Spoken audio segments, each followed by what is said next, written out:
Warning, explicit content. Blood, guts, swearing, lots of bad words, adult themes. No nudity, though. Lots of violence. Did I say violence? Viewer's discretion is advised. Welcome back, and I hope you guys are ready for another exciting episode of Pathfinders Wrath of the Righteous. Of course, we're going to be screaming, yelling at the dice roller, and just generally being like, "Argh!" But, you know, it's all in good fun. So let's enjoy the story. Let's kill some monsters, do some dungeons, and see what comes next. So let's go and hop into it.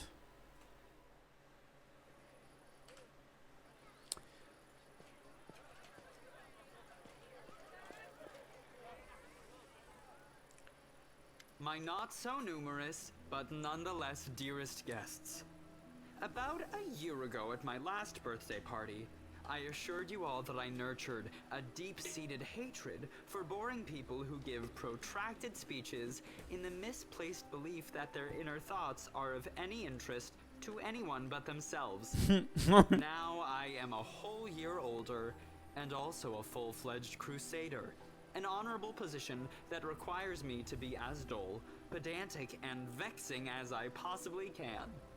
Therefore, a speech it is. Guy's such a dick. The revered cleric Nestrin, my guardian and tutor, often told me that those who live a sinful life may expect to join the abyssal hordes after they die. This is why their path is the most despicable of all. A part of their soul may return to Mendev in the abominable form of a demonic invader. Every time we see a demon, we might as well think about it.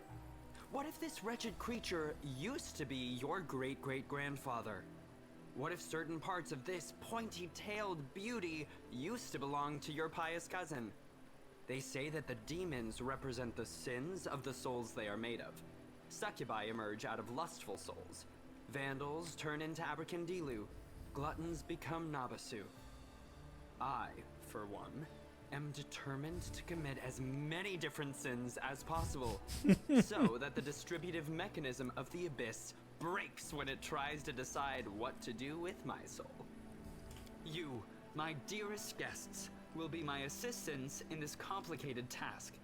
Eat, drink, and indulge yourselves in whatever vices you can.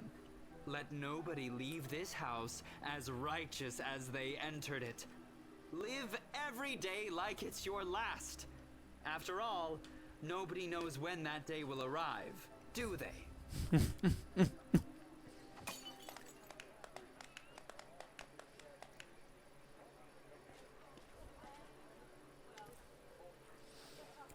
How interesting. Inquisitor Lotria whispers in your ear from behind. Did you find anything interesting? Nothing, really. Just took a note of a few things. I attempted to find out whether anything unusual or mysterious has happened to the Count over the last 10 years. During my conversations with his acquaintances, 2 people noted that he never speaks of the Reverend Nestrin, the priest of Iomade, who was his guardian and tutor. Yet, he mentioned Nestrin in his speech, whatever that might mean. You told me that you tried to find out if anything odd happened to Daron over the last 10 years? Some of his servants complained about strange occurrences in the house, like objects moving by themselves or candles going out. Of course, that could simply be a figment of their imagination. It is also very well known that the Count often invites various spellcasters to entertain him, and encourages them to use their magic in mischievous ways. Practically the whole of Mendev knows the story about the 3 drunk wizards and their teleportation race across the roofs of Canabras after a party at the Count's house. What I'm trying to say here is that any fluctuations in residual magic at this house are not at all surprising. There was the matter of the abduction, however. A gang of bandits kidnapped the Count hoping for ransom, but the only reward they got was death. Afterward, the Count told everyone that he had hired the bandits himself as a joke. The other mercenary squad that freed him and executed the bandits was also in his employ. Nobody really wanted to delve too deep into this case after confirming the identities of those wretched cutthroats, but there was one disturbing fact about it all, and I don't mean the Count's bizarre idea of fun. The mercenaries who supposedly freed him had also cut off the bandits' heads after they had already killed them. Their heads were cut off? You mean the bandits who attacked Darren? Yes. Perhaps I wouldn't have even noticed this detail had I not visited Heaven's Edge right after the tragic incident. I remember that we also found several headless bodies, both of guests and demons. We thought they had been decapitated during the fight. My companions have been finding severed heads among their belongings recently. Strangely, things like this weren't a problem before Darren joined the party. What? That's an alarming coincidence. Now we have another reason to conduct an investigation.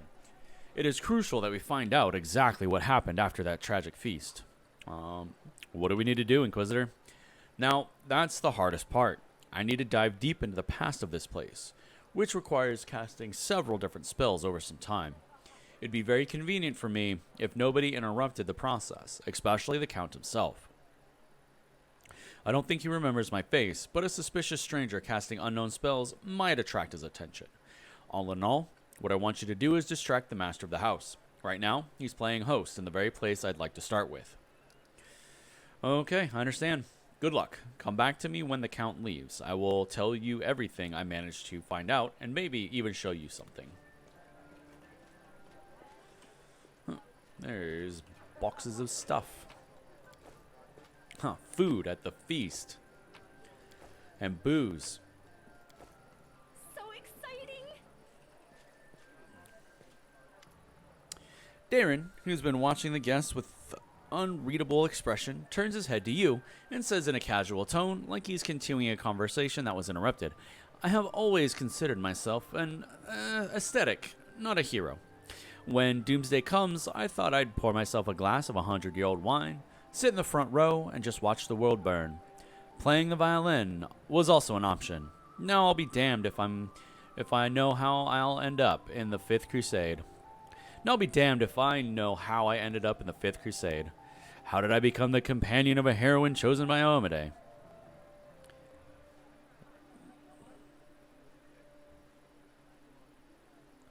It will our destiny to end up together. Darren snorts and averts his eyes for a moment. Oh, do go on. Spill wine on Darren's suit. So why did you really decide to throw a party at the scene of such tragedy? What is this ghoulish farce all about? Darren freezes. What an odd feeling. It's like I had been lying under the sun in a spectacular meadow in full bloom, and then you barge in and pour a bucket of ice water all over me. Is this how you treat people who invite you to their celebrations? No, you don't have to answer. I could come up with a polite excuse, but I'd rather much your courteous manner and put it bluntly. I do not wish to continue this conversation. Thank you for ruining my mood. I shall retire to my chambers for the time. The Count gives you a pointless formal bow and leaves. Just bring stuff up that you don't want to hear. All right, Lochia Huckblade. I see that you did your part, Commander. Thank you. Now, get ready to watch and listen closely. I will be unraveling the past of this place and try to show you whatever I find.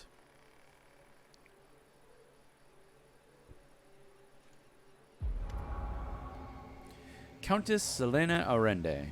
The hum of voices, laughter, and music fills your mind. Then the visions come. Fragmented and hazy at first, but eventually coalescing to reveal a single face. This is a woman of stunning heavenly beauty, and her delicate features instantly tell you who she is. The family resemblance of Darren is obvious. My dear guests, the Lady of Heaven's Edge welcomes all of you today. I hope that this day is as bright for you as it is for me, because on this day, my only precious, sometimes arrogant but utterly beloved child was born. A child is usually a reflection of their parents and caretakers, says Nestrian. Countess, will you allow the humble tutor of this young man to address the guests, and the man of the hour as well? A new face appears. It is a handsome old man with a strong, dignified posture, and the voice that emanates power. Darren, can't we have just one day without your sermons? It's my birthday after all. 10 years ago, the young Darren had an utterly angelic appearance. His table manners and expression lacked the dignity of a true angel, however. Day. His mother exclaims, I'm sure the Reverend Nestrin only wanted to hug you and offer you his best wishes on your birthday. Wait, what's that noise?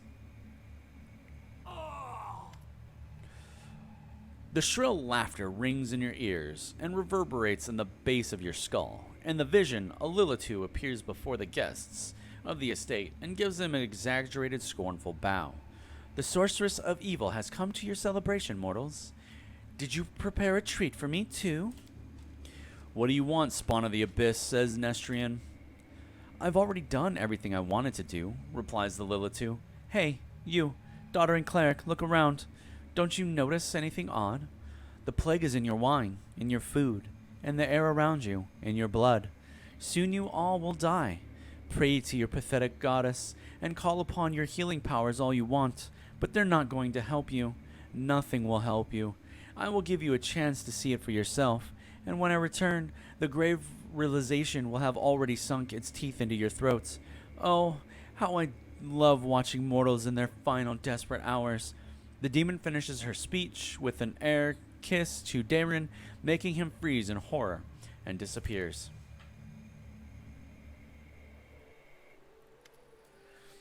Leotr shakes his head and slowly exhales,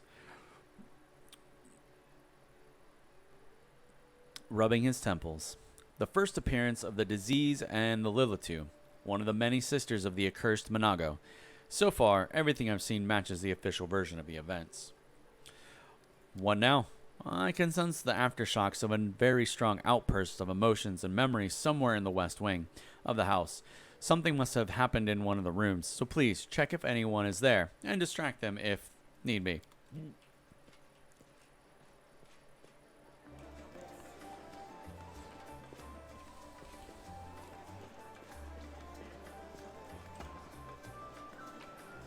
I'm stealing all the booze.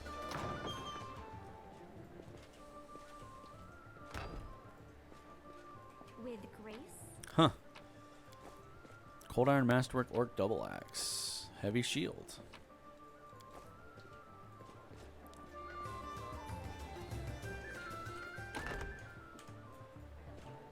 Oh, there's Darren.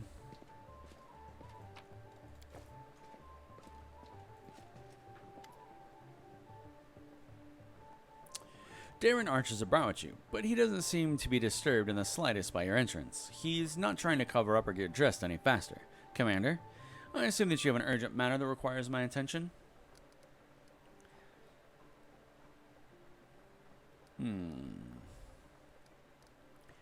Let's see. I am absolutely confident that you won't be able to persuade Camilla to dance with you.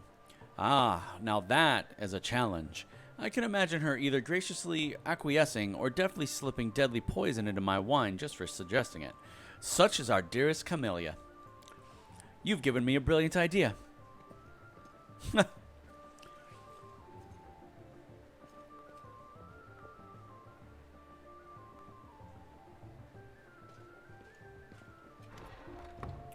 I see you were able to do as I asked. Leotra Hawkblade says as he enters the room. Prepare yourself. This vision might be rather difficult to watch.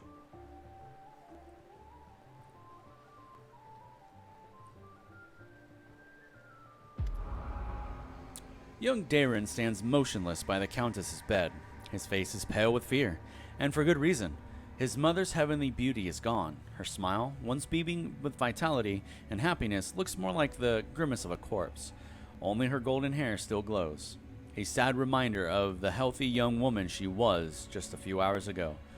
Mother? Can you hear me, Mother?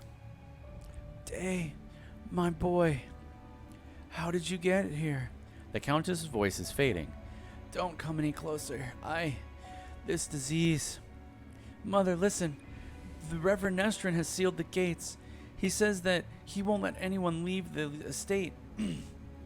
If the plague reaches the larger settlements, nobody will be able to stop it. He claims that this is why the demons attacked us in the first place. They knew that we would call upon the strongest clerics to heal us, and those clerics would catch the disease and die as well. The fat baron and his family tried to escape, but 3 armed paladins barred their way and said they would not let them go.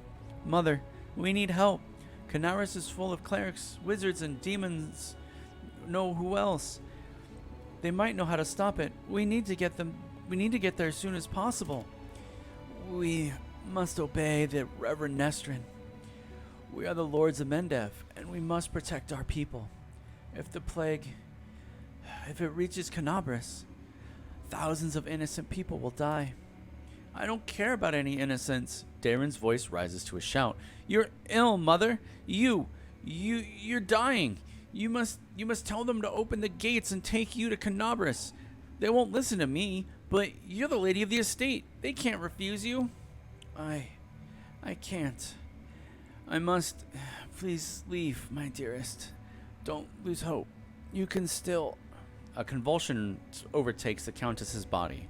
Her last words are swallowed by a long guttural groan. Lotru warily rubs his temples, but his face is unreadable. Now, I have an answer to one of my many questions. Nobody went to Canabras in search of help because the Reverend Nestrin didn't let them. He valued the safety of the city more than the lives of his flock at the estate. What a difficult choice it must have been. All lives are equally valuable. How could he refuse to save them just because he thought some other people might suffer? The magnitude of potential disaster made him do so. Or perhaps it was a matter of his dignity. No one wants to be responsible for wiping out an entire city. The Ultra rubs his chin thoughtfully. I have never been in the Reverend Nestrin's position, but I know the price of difficult decisions, especially those that you have to make quickly. I have no right to judge him, but we must continue our investigation. The next site I'd like to examine is the Great Hall. That is where we found the remains of Nestrin and the demons. I assume that he killed them in a confrontation, but we must make sure of that. Please, help me clear the area so I can study it.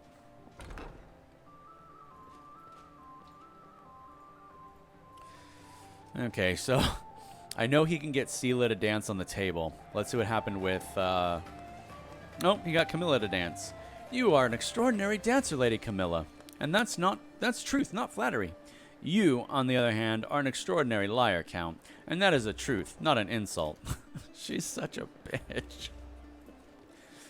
She crazy.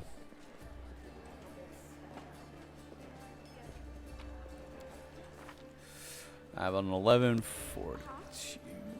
Dayren. There is a feverish gleam in Dayren's eyes, owing to either tipsiness or some overabundance of emotion. Ho there, Garou!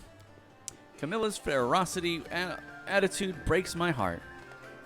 But that dance with her was easily one of the best moments of the evening.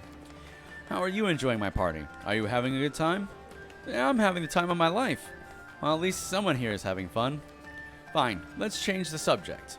I thought the unique ambience of Heaven's Edge and the fact that we're on the very border with the World Moon would make this celebration special. I thought the past would resurface and make itself known. Darren smirks bitterly. Well, it seems even ghosts don't wish to attend my parties anymore. What can we do to liven up the evening?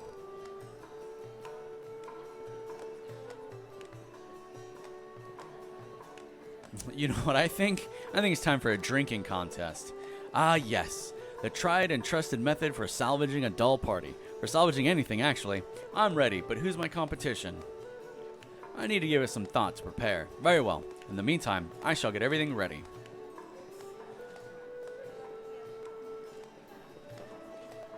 Oh, can I get Ember to do it? No. Nenio? No. Ah, it's gotta be me, I guess.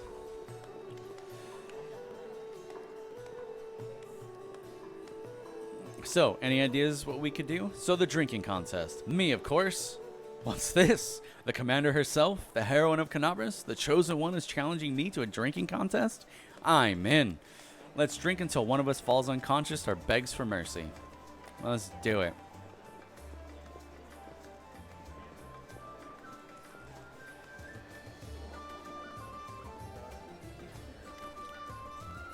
That was just a little warm-up. I say, up for more? Let's continue.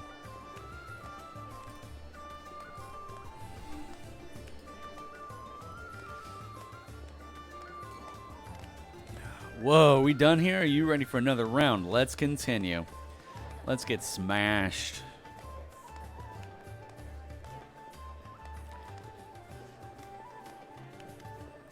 My grandfather, or maybe my great-grandmother, put this bottle in the family cellar. So why did it fail the scion of the illustrious Arendes in this time of need?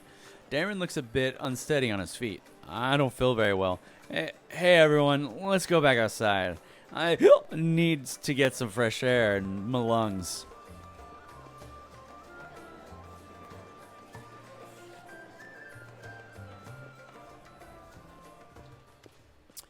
Here we are again, Commander. WotR looks grim but focused, so let's take another glimpse into the past.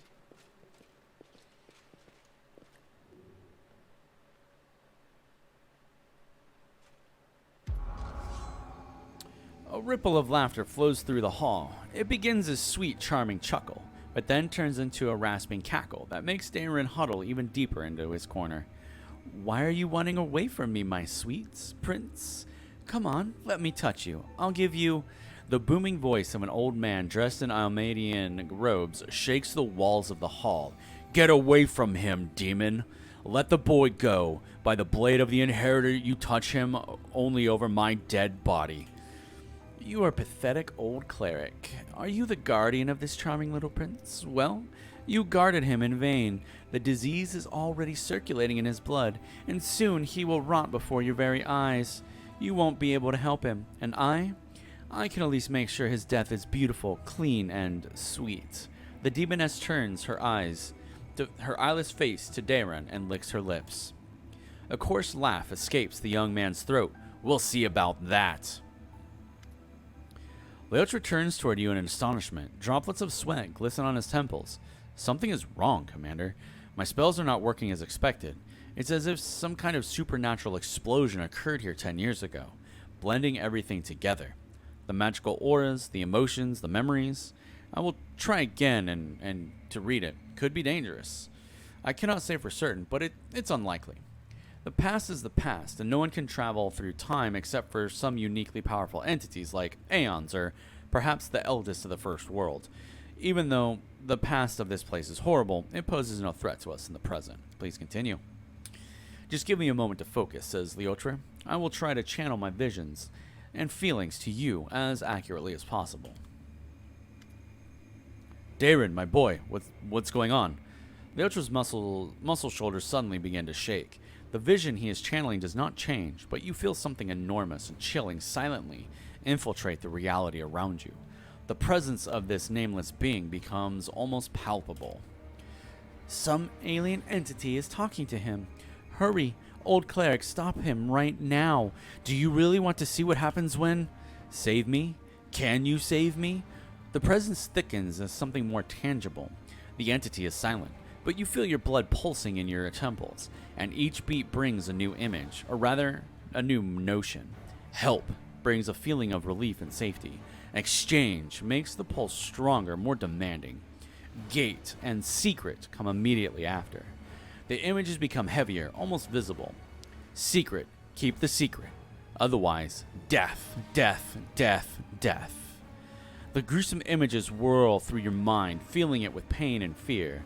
And then it all starts again. Help, exchange, secret, death. Nestian stretches out his hand, suddenly looking like a doddering old man instead of a mighty cleric, imbued with holy power. Darren, wait! The thing you're speaking with is dangerous. Danger's body is quivering like a taut bowstring. His eyes dart from the cleric to the demoness, who is frantically casting protective spells. Demons, saints, I'm so fed up with all of you. Burn!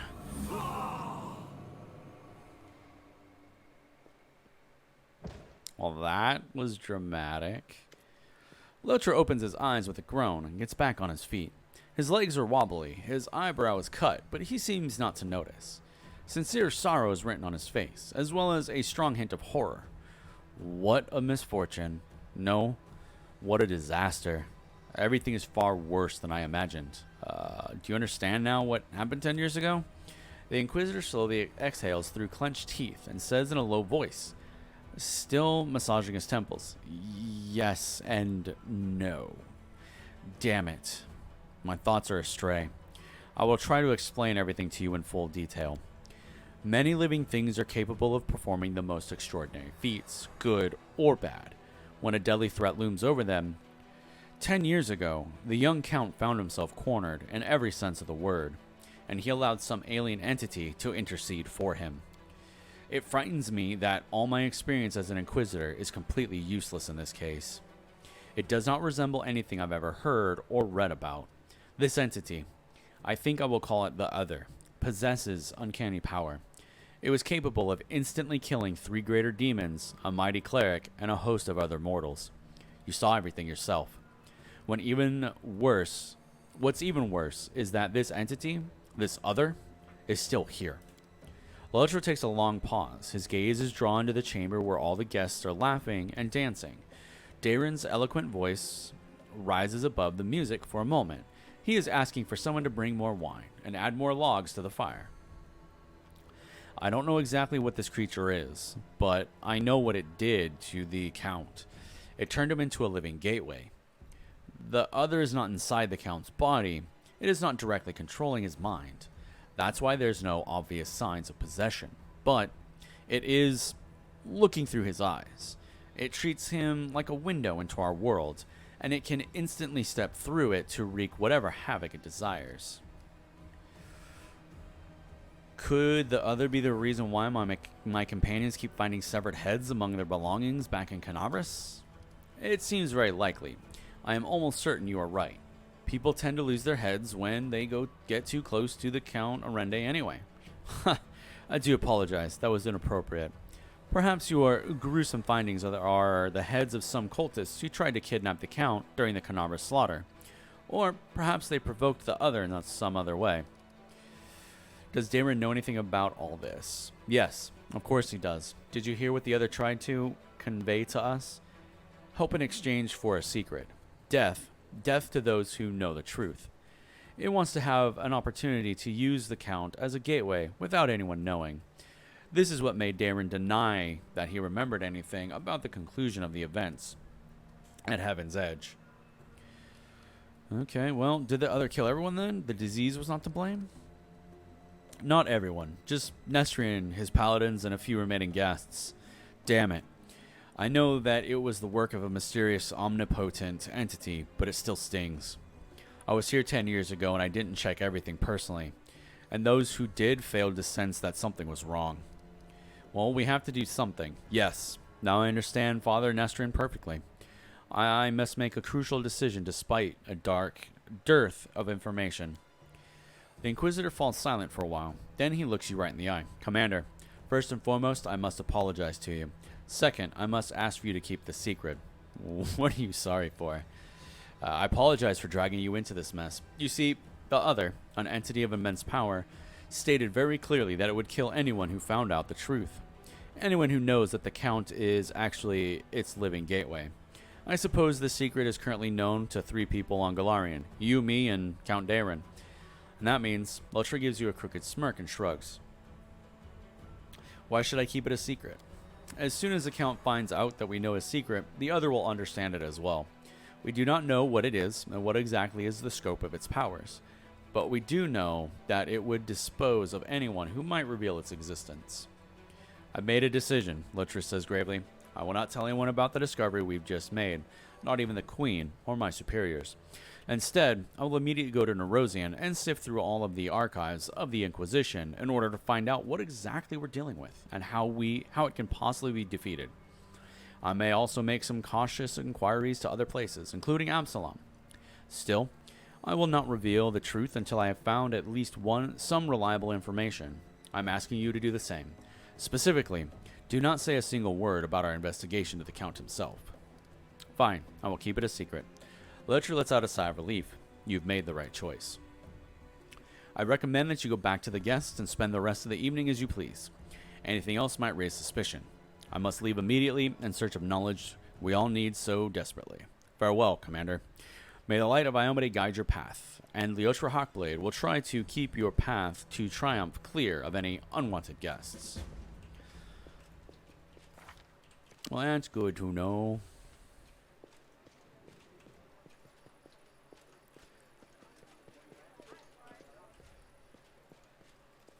Apparently I'm the best guest he ever could have wished for. That's why he's had a drinking contest with him. Elemental essence. Those doors This don't is my open. time to shine. There's Camilla.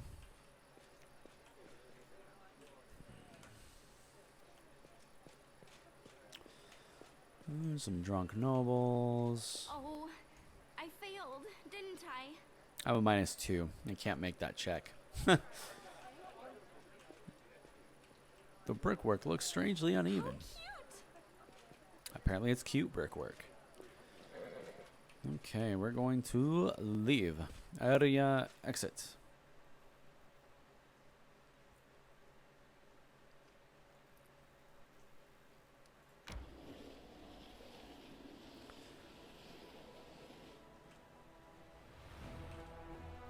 It's a level 5 demon army. That's what?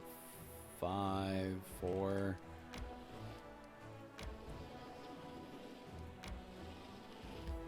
Got a rat.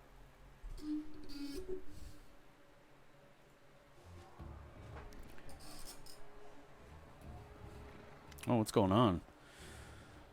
You wake up in the middle of the night to screams and the sound of battle. A moment later, Anivia bolts into the tent. Commander, are you alright? Praise Desna. We're in trouble. The camp is under attack.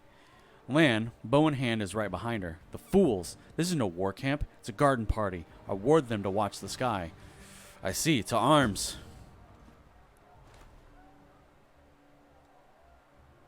Yeah, mercenaries. Okay. Is there trouble? Yep, we're gonna get buffed.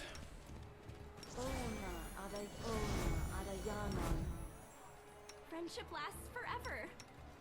Adventures are exciting.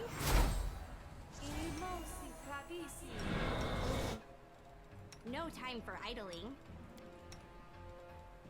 No time for idling. A simple smile goes a long way. Nope. Not that one.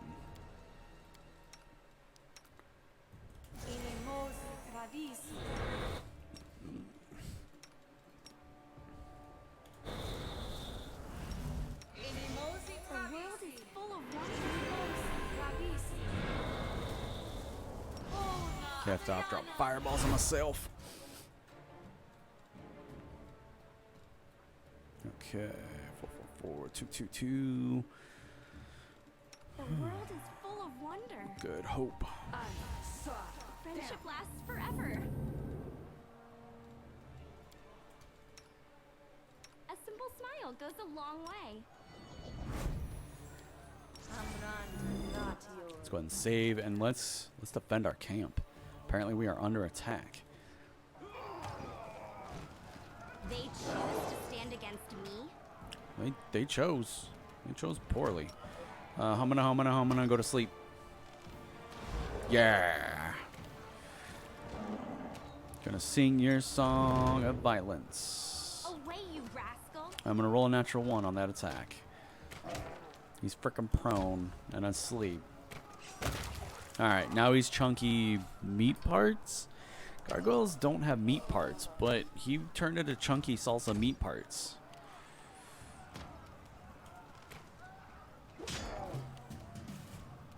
Alright, I'm gonna go to sleep. Failed by 1. Nice. Intimidated him.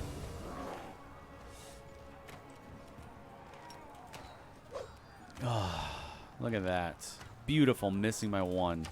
Exactly what I like.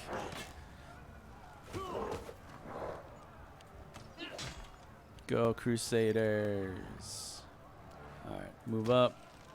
Shoot that one. No, he's dead. That one's dead. We got 2 more coming in. 3 more. We got 4 into the battle now. Okay. That way. Yeah. Trying to get that dog a amulet of mighty fists. I gotta get all my animals. Amulet of mighty fist. I'm gonna go to sleep. Oh, it didn't work that time. Oh wait, hold on. Ah, bullshit game right. I'm playing. Away, you rascal. Your Yeah. time is over. Oh. Oh no. My Crusaders are getting effed up. Oh, he did.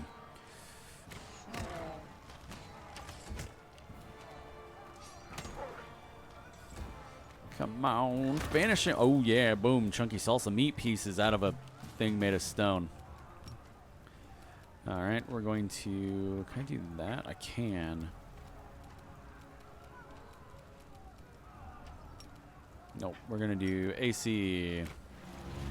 Nice. That's quite a few rounds of negative AC. Basically, as long as he's going to live. Your time is over. You offend me. Yes. You offend me. Ooh, is he stunned? He's stunned.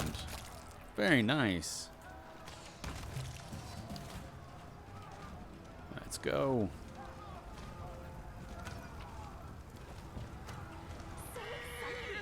Camilla is hiding behind the cart, keeping to the shadows. She watches the chaos around her with squeamish apprehension. The butchered corpses of a crusader lies at her feet. Commander, is that you? Finally. Get your forces under control, or they'll be massacred like sheep to the slaughterhouse. What happened to this soldier? The same thing that'll happen to the rest of your troops if you don't hurry. Let's move, Camilla. We need to retake the camp. Let's go. These monsters thought we'd be easy pickings. They're in for disappointments. I'm not taking you with me because you suck. Actually, you don't suck. You're the worst companion. She's just not the best either. She's crazy. I don't like it. We're finished. We're dead. No.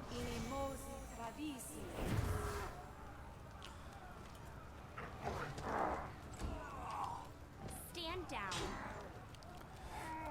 Humana, go to sleep, cleric. Oh, you made it. Oh, that guy failed his save versus the stun on the scimitar.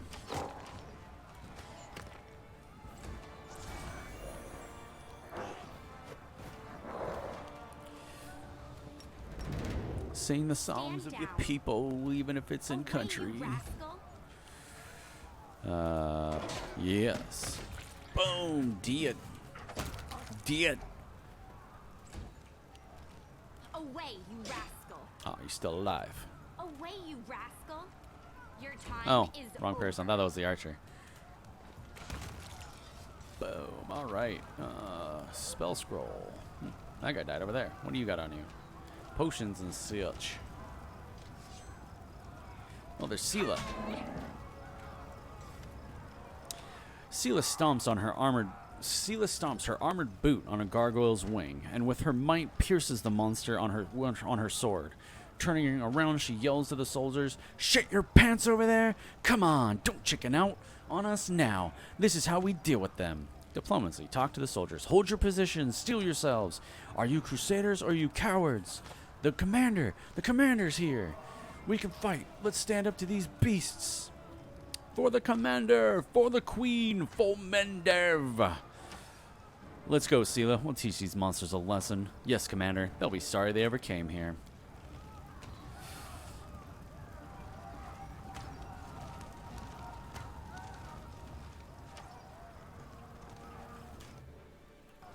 They choose to stand against me. Your time is over.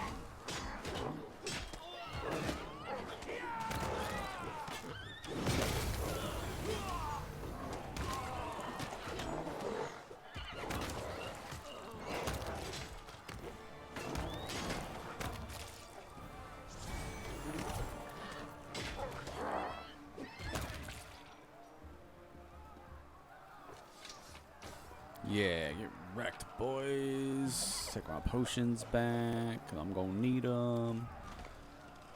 There's a recruit.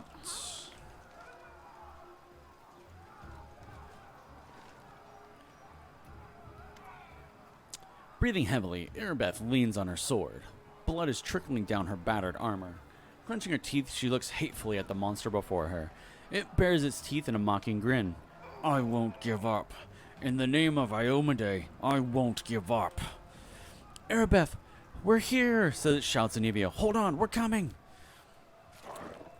Oh, no, you don't. Surging forward, the demon knocks Erebeth off her feet with a sharp blow to her face.